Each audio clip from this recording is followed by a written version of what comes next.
Bonjour tout le monde. Aujourd'hui, troisième tutoriel. Aujourd'hui, je vous fais une photo de fleurs. Je suis allé au jardin botanique cette semaine. J'ai photographié des fleurs. J'aime les fleurs. Alors aujourd'hui, je vous fais une photo de fleurs dans Lightroom. Alors, ouvrez votre ordinateur, préparez votre Lightroom et suivez-moi étape par étape dans le tutoriel. Bye bye! Donc, la fleur que je vais travailler, je crois que c'est une dahlia.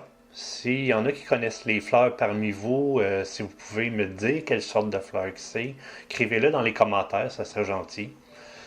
Donc, la photo que je vais travailler, vous voyez, la photo est sous-exposée. Il n'y a presque pas de contraste dans la photo et les couleurs sont désaturées. Il y a une raison pour laquelle la photo est comme ça.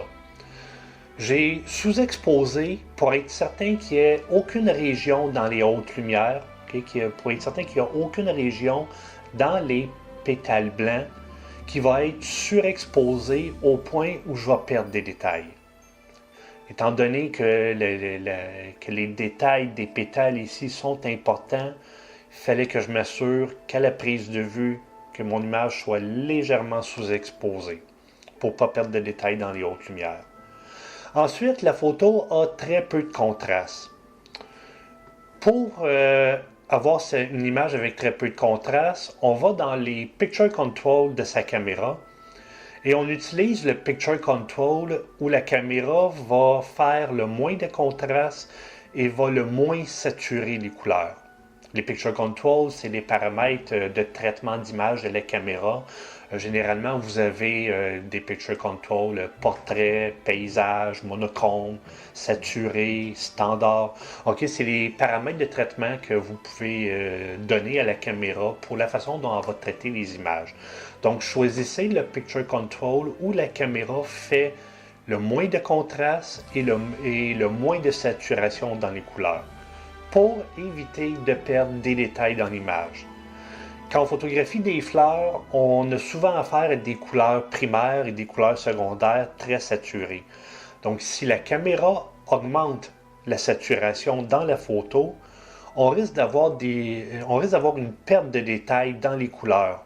Au lieu que ça soit jaune avec du détail à l'intérieur, dans la photo, ça va être une tache jaune à l'intérieur de laquelle il n'y aura aucun détail. Et à l'ordinateur, c'est très difficile de récupérer le détail dans une situation comme ça. Et la raison pour laquelle j'ai utilisé un Picture Control qui a très peu de contraste, c'est que lorsqu'on augmente le contraste dans la photo, on risque de perdre du détail dans les hautes lumières et dans les basses lumières. Donc, prenez tous les moyens nécessaires pour qu'à la prise de vue, la photo soit légèrement sous-exposée, que la photo ait une faible saturation des couleurs et presque pas de contraste. Comme ça, vous allez avoir un fichier qui va contenir tous les détails dans les pétales des fleurs. Et là, on s'en va dans Lightroom et on fait le traitement de l'image. Donc, module développement et on commence. Alors, première chose que je vais faire, étant donné que j'ai volontairement sous-exposé la photo à la prise de vue, alors ici, je vais corriger la sous-exposition. Je vais augmenter l'exposition. Voilà. Là, ça commence à s'approcher de ce que je voyais devant moi au jardin botanique. Ensuite, la courbe. Bon, vous avez vu qu'avec moi, la courbe, c'est important. Dans Lightroom, il existe plusieurs courbes. Il y a la courbe ici, celle qui apparaît par défaut dans le module développement. Et il y en a une autre qu'on accède en cliquant sur le petit icône ici. Et c'est la courbe RVB. La courbe RVB, on peut la manipuler comme bon nous semble. Et on peut faire des corrections dans la répartition des niveaux de gris qui sont assez drastiques. La courbe RVB, écoutez, on peut la placer là. On peut faire un escalier avec si on veut. OK? Et ça nous permet de faire des choses assez éclatées. Alors ici, qu'est-ce que je vais faire? C'est que, bon, je veux augmenter la luminosité des tons moyens et des hautes lumières. Alors, je vais augmenter ça ici comme ça. Et je veux que les basses lumières ici, vous voyez, les pétales ici sont dans des tons de gris un peu plus sombres. Et ça, je veux que ça soit plus sombre que ce l'est en ce moment dans l'image. Alors, je vais prendre les gris foncés et je vais en diminuer la luminosité. Vous voyez, comme ça. Et là, le cœur de ma fleur est très lumineux et les pétales un peu plus sombres dans les bords de la fleur sont devenus beaucoup plus foncés. Et là, bon, là, je trouve que le cœur de la fleur est un petit peu trop surexposé, alors je vais diminuer l'exposition. Voilà. Maintenant que j'ai ajusté les grosses corrections dans la courbe, je vais revenir à la courbe qui nous apparaît par défaut et je vais utiliser cette courbe-là pour faire de légers ajustements. La courbe qu'on voit par défaut dans le module développement est paramétrée de façon à ce que les transitions soient toujours subtiles entre les niveaux de gris. On ne peut pas prendre cette courbe-là et la manipuler aussi drastiquement qu'avec la courbe que je viens tout juste d'utiliser. Cette courbe-là est toujours harmonieuse dans son ondulation, si je peux dire comme ça. Donc, je vais légèrement diminuer la luminosité de mes basses lumières ici. Je vais augmenter la luminosité de mes tons moyens. Et je vais déplacer mon point gris vers la droite, comme ça ici. Parce que je veux que la majorité de ma photo soit dans des tons de basse lumière et très peu dans les hautes lumières. Alors, je déplace mon point gris vers la droite. Voilà. Et là, j'ai baissé un petit peu l'exposition. Vous voyez, juste avec la courbe, on fait beaucoup de travail dans une image. Une fois que là où les courbes, si on a utilisé les deux courbes comme c'est le cas ici, une fois que nos courbes sont ajustées, après ça, on va dans la section tonalité et là, on va placer les noirs, les blancs, les ombres, les hautes lumières et le contraste. Donc, je vais assombrir un petit peu les noirs, je vais éclaircir les ombres, comme ça, et je vais diminuer les hautes lumières de façon à récupérer le détail dans les hautes lumières ici dans le cœur de la fleur. Et je vais donner un petit peu de contraste. Voilà comme ça ici. Et je vais augmenter encore un petit peu l'exposition. Voilà. Ensuite, la façon dont j'ai manipulé les courbes, ça a fait que le contraste dans les basses lumières est devenu très prononcé. Et en augmentant le contraste dans les basses lumières, automatiquement, la saturation des couleurs a légèrement augmenté. Et là, qu'est-ce que je vois, c'est que les couleurs mauves des pétales ici sont devenues un peu trop saturées. Ça a entraîné une légère perte de détail. Donc, je vais aller dans la section TSL, qui veut dire teinte, saturation, luminance. Je vais prendre la fonction saturation. Je vais activer la sélection par le pointeur de la souris. Donc ça veut dire, vous voyez, il y a un petit rond ici. Je clique dessus. Et là, je place ma souris sur la couleur que je veux altérer. Ici, je vais modifier le mauve. Alors, je place ma souris sur la couleur mauve. Et en jouant avec la roulette de souris, les curseurs qui sont ici vont se déplacer de façon à ce que ça soit la teinte de mauve sur laquelle ma souris est placée qui va être affectée. Et ici, je veux diminuer la saturation des mauves. Alors voilà, je diminue la saturation des mauves. Comme ça ici. Ensuite, je veux que mes mauves soient plus lumineux. Alors je vais aller dans Luminance. Je place ma souris sur les mauves. Et là, j'augmente la luminosité des mauves. Voilà, comme ça ici. Je vais retourner dans Saturation. Je vais diminuer la saturation du magenta, du pourpre, voilà. Et là, on voit bien les détails à l'intérieur des pétales mauves. Et terminé. En cliquant sur Terminer, ça désactive la sélection par le pointeur. Donc voilà où j'en suis rendu avec ma fleur. Maintenant, je vais reprendre ma courbe et je vais ramener mon point gris un peu plus vers le centre parce que je trouve que le cœur de la fleur est un petit peu trop sombre. Alors là, voilà, c'est mieux.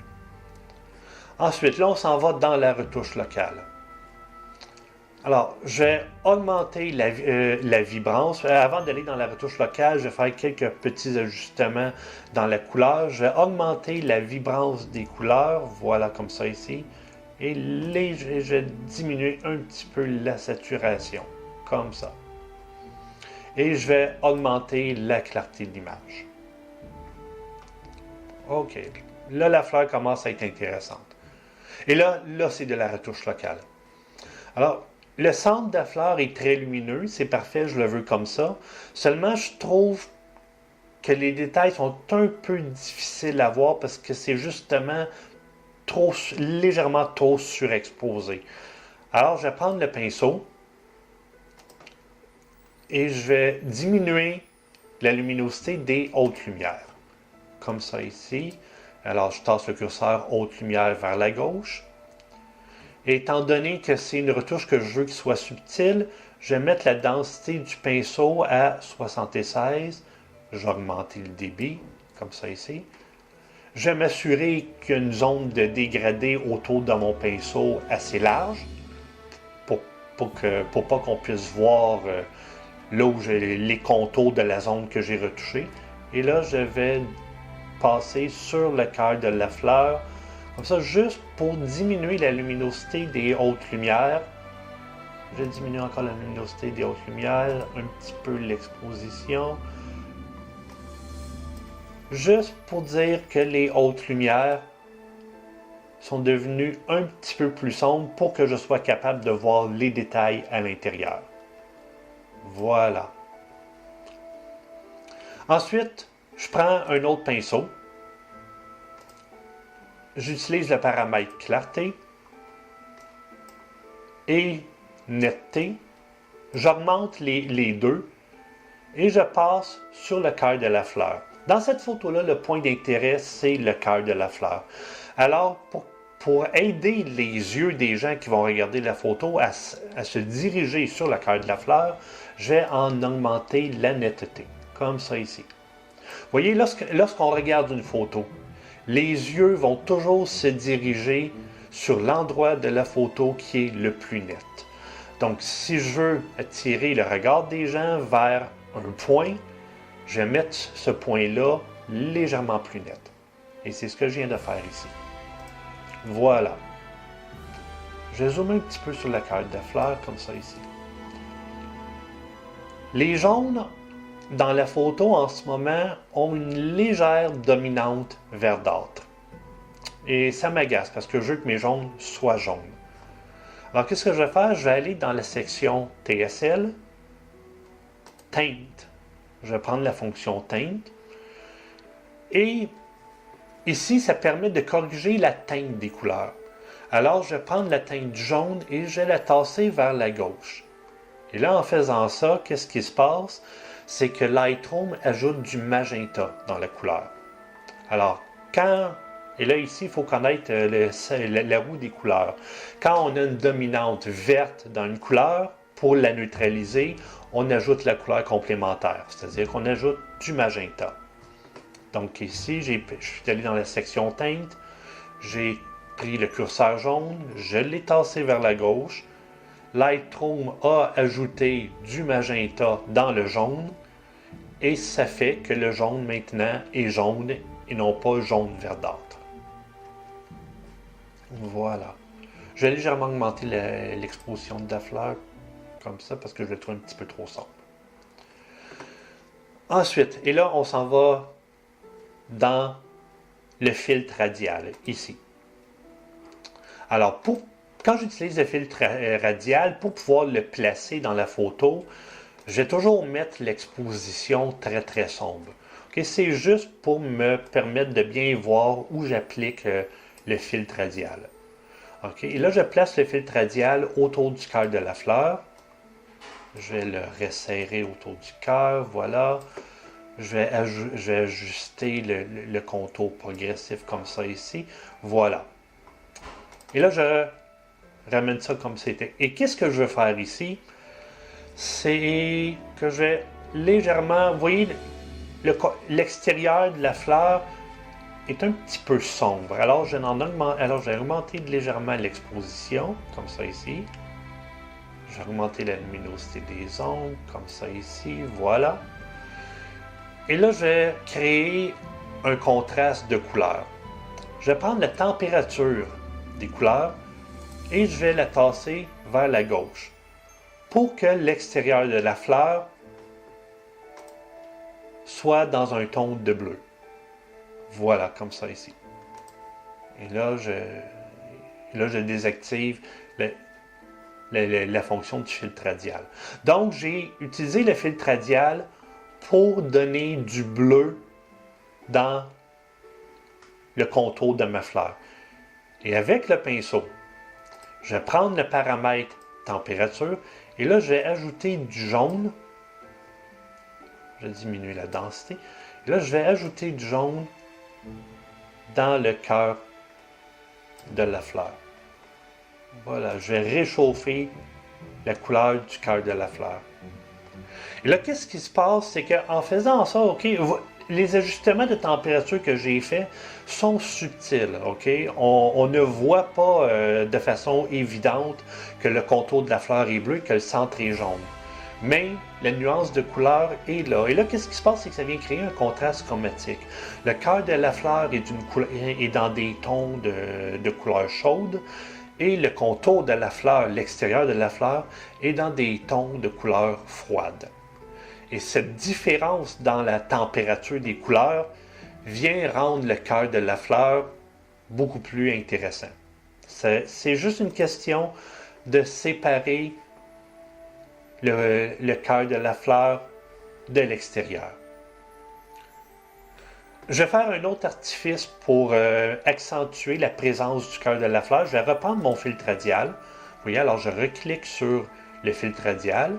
Et ici, j'ai le point qui indique le filtre radial que j'ai placé. Donc, je clique sur le point pour que le point devienne noir. Alors, quand le point est noir, ça veut dire que les paramètres que j'utilise ici affectent ce point-là. Je vais modifier un petit peu le contour progressif. Je vais refroidir encore un peu plus les couleurs de l'extérieur et je vais diminuer la clarté de l'image. Et là, l'extérieur de la photo est moins clair, moins net, les détails sont moins précis que le centre de la fleur. Et ça encore, c'est un artifice visuel qui va amener le regard des gens vers le cœur de la fleur. Les yeux vont toujours se diriger dans une photo là où l'image est le plus nette. Et là, avec le filtre radial, j'ai rendu l'extérieur de la fleur moins net que le cœur. Ensuite, cette photo-là, je l'ai faite à 640 ISO. Vous voyez, je déteste traîner un trépied avec moi. Je préfère utiliser un ISO élevé que de m'encombrer avec un trépied. Donc, avec un ISO de 640, je sais que j'ai du bruit dans ma photo. Mais ce n'est pas un problème. Je vais dans la section détails. Et là, je clique sur le point d'exclamation qu'il y a ici. Et Lightroom va automatiquement zoomer la photo à une grandeur qui me permet de voir le bruit qu'il y a dans la photo. Et là, j'utilise la fonction réduction de bruit. Alors, je tasse le curseur luminance vers la droite.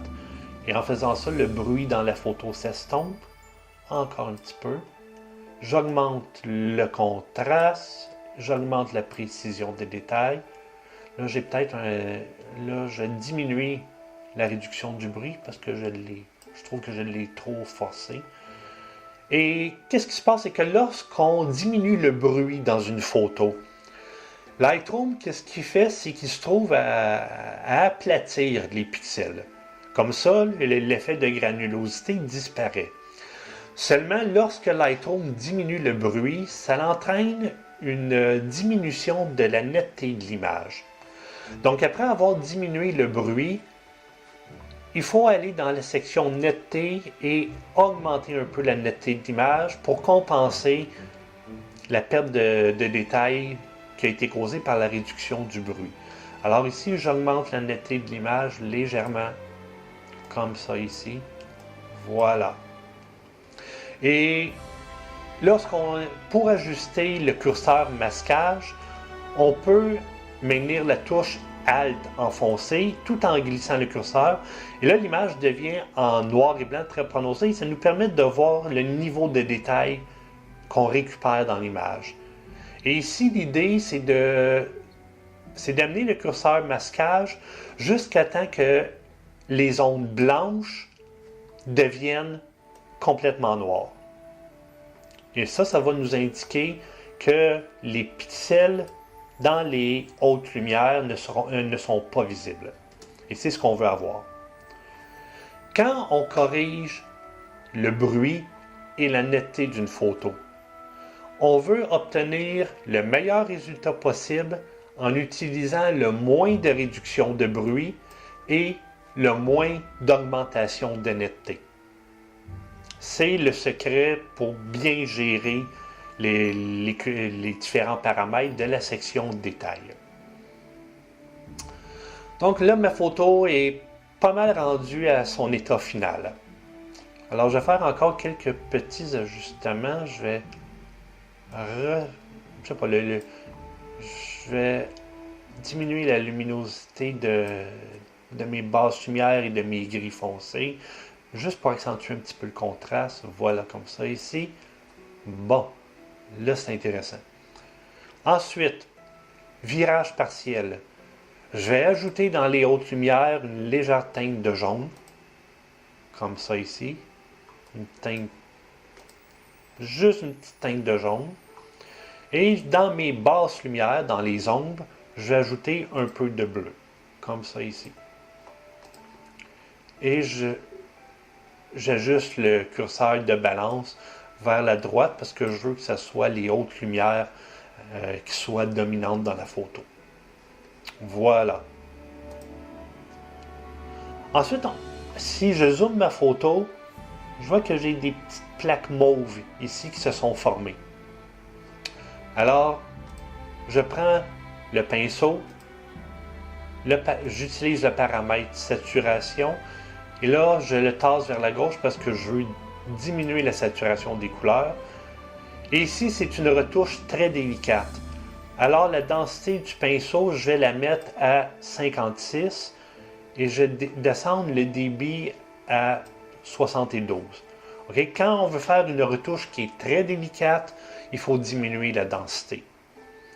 Et je vais passer là où les plaques mauves se sont forcées, juste pour dire que je diminue la saturation des mauves pour que je sois capable de bien voir les détails dans les pétales au lieu d'avoir des plaques mauves. Okay, ici, là, on parle de retouches là, qui sont très délicates. Okay? Mais c'est le genre de travail qui va faire la différence entre une photo amateur et une photo professionnelle. La plupart des amateurs ne feront pas ce travail-là. Et quand on va regarder la photo, la photo va être désagréable à regarder parce qu'il va y avoir des endroits dans l'image où les couleurs vont être très peu saturées et à d'autres endroits, il va y avoir des plaques de couleurs trop saturées.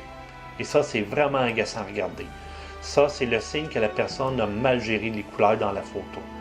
Si on a une photo dans laquelle les couleurs sont désaturées, il ne faut pas qu'il y ait de plaques de couleurs qui sont trop saturées.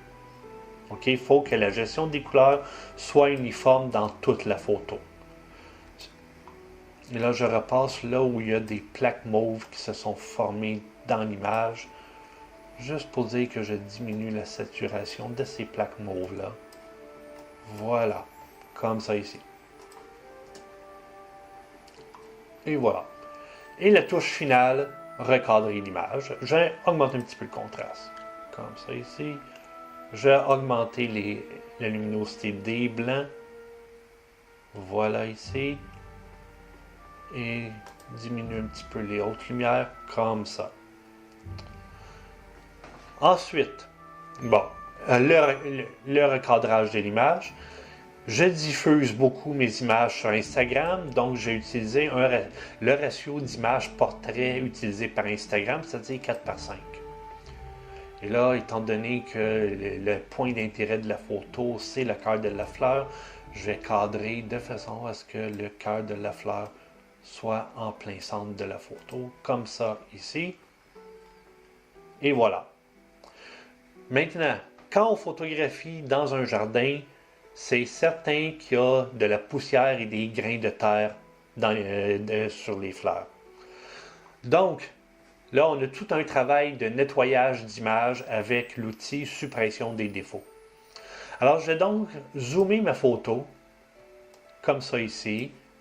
Je vais zoomer. Alors, pour jouer avec le zoom, on maintient la touche CTRL enfoncée et on joue avec la roulette de la souris. Et là, je zoome ma photo.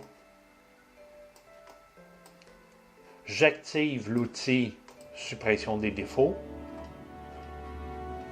Et là, pour être capable de voir facilement où sont les poussières et les grains de terre qu'il y a dans la fleur, j'active la fonction afficher les détails. Et là, ici, je peux jouer avec le curseur qui est ici pour modifier l'affichage. En fait, qu'est-ce qui se passe? C'est que quand cette fonction-là est activée, Lightroom transforme la photo en dessin noir et blanc très prononcé. Et là, ça nous permet de voir facilement où sont les poussières. Vous voyez, comme là, ici, j'ai un petit point blanc, ça m'indique que c'est une poussière. Okay? La fonction afficher les détails, c'est une fonction qui nous permet de voir facilement où sont les poussières et les imperfections de l'image. Mais souvent, la plupart du temps, je ne l'utilise pas, je vais à l'œil. Voilà comme ça ici.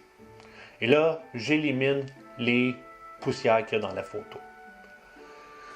Maintenant, le truc, quand on a toute une photo à nettoyer, on zoome l'image, on place la fenêtre dans le coin supérieur gauche de la photo, on élimine les poussières qu'on voit, et après ça, on pèse sur la touche Page Down. Et là, Lightroom va déplacer la photo dans l'écran principal de la grandeur d'un écran. Et ça va nous permettre, on fait juste enfoncer la touche Page Down. Lightroom va balayer toute la photo en la déplaçant de la grandeur d'un écran. Et ça nous permet ici de regarder l'ensemble de notre photo en gros et être certain de manquer aucun endroit dans la photo. Juste faire la touche Page Down et Lightroom déplace la photo de la grandeur d'un écran. Et bon, là, je ne nettoierai pas toute la photo. Là, c'est beaucoup de patience. Et avec l'outil suppression des défauts, à chaque fois qu'on voit un petit grain de terre ou de poussière dans la photo, ben, on l'enlève. Mais je voulais surtout vous montrer le truc là, de zoomer la photo et ensuite Page Down pour balayer toute notre photo pour être certain de rien manquer. Voilà, et j'ai ma photo finale. Je pourrais ajouter un petit peu de vignettage, pour cadrer un peu la photo, alors un petit peu de vignettage comme ça ici. Voilà, je vais faire un vignettage arrondi. Et je veux que ce soit un vignettage subtil, alors je vais utiliser le vignettage incrustation de peinture. Voilà.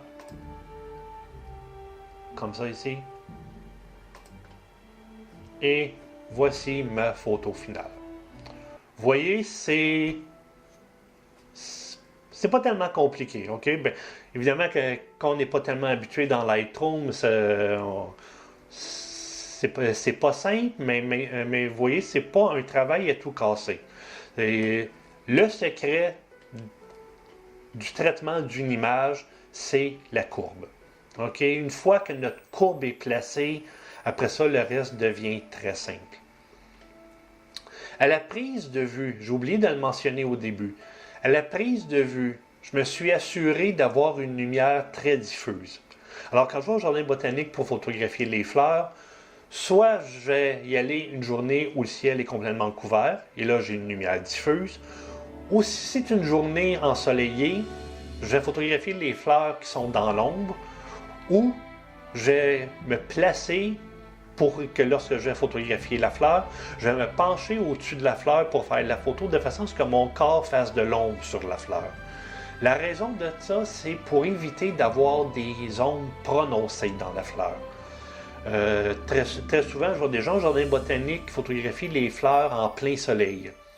Et sur les photos, l'image est excessivement contrastée, les ombres sont d'un noir excessivement opaque, la photo est pas belle. Le secret en macro-photo, c'est d'utiliser la lumière la plus diffuse qu'on peut avoir. Donc, quand le ciel est complètement couvert, c'est parfait. Sinon, allez dans l'ombre pour faire la photo ou utilisez votre corps pour faire de l'ombre au-dessus de la fleur, mais ne photographiez pas les fleurs en macro avec une lumière contrastée. Ça va être horrible dans la photo finale. Alors voilà, j'espère que vous avez apprécié le tutoriel. Et si vous avez des questions, n'hésitez pas à m'écrire en commentaire vos questions. Alors à la prochaine!